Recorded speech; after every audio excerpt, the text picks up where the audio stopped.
This is a question from Alex, who asks, what if a Richter magnitude 15 earthquake were to hit America at, let's say, New York City? What about a Richter 0 or 25? Well, given that a magnitude 25 quake would destroy the sun if one happened there, it would certainly destroy New York City. But we're getting ahead of ourselves.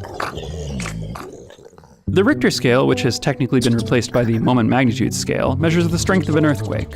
Since we usually hear about earthquakes with ratings somewhere between 3 and 9, a lot of people probably think of 10 as the top of the scale and 0 as the bottom. In fact, there is no top or bottom to the scale. But even if 10 isn't the top of the scale, it might as well be.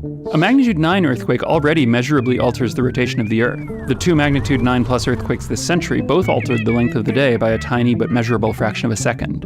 In order to get to magnitude 10, you'd need a ruptured fault line 3,500 kilometers long, and a magnitude 11 quake would require a fault that went halfway around the world. A magnitude 15 earthquake would be 1,000,000 times more powerful than that, and involve the release of enough energy to evaporate all the water on Earth. Though if that happened, we could rest easy knowing the earthquake couldn't cause any tsunamis. Going a few steps further, a magnitude 18 earthquake would release nearly 10 to the 32 joules of energy, which is roughly the gravitational binding energy of the Earth. To put it another way, the Death Star caused a magnitude 18 earthquake on Alderaan. You could in theory talk about a more powerful earthquake on Earth, but in practice all it would mean is that the expanding cloud of space debris would be faster and hotter. The Sun, with its higher gravitational binding energy, could have up to a magnitude 24 quake.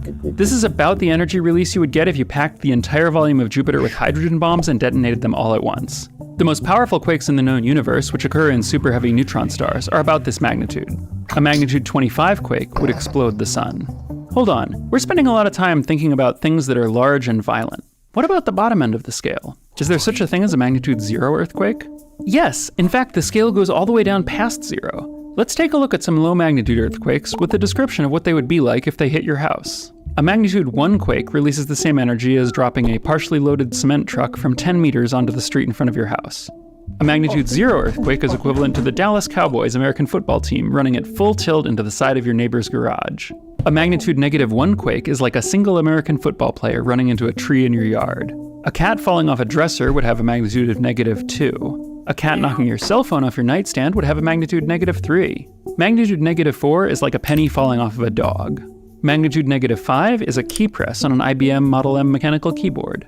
-6 is a key press on a lightweight keyboard. -7 is a single feather fluttering to the ground. A fine grain of sand falling onto the pile at the bottom of a tiny hourglass would be a magnitude -8 quake. And let's jump all the way down to magnitude -15, a drifting mote of dust coming to rest gently on a table. Sometimes it's nice not to destroy the world for a change.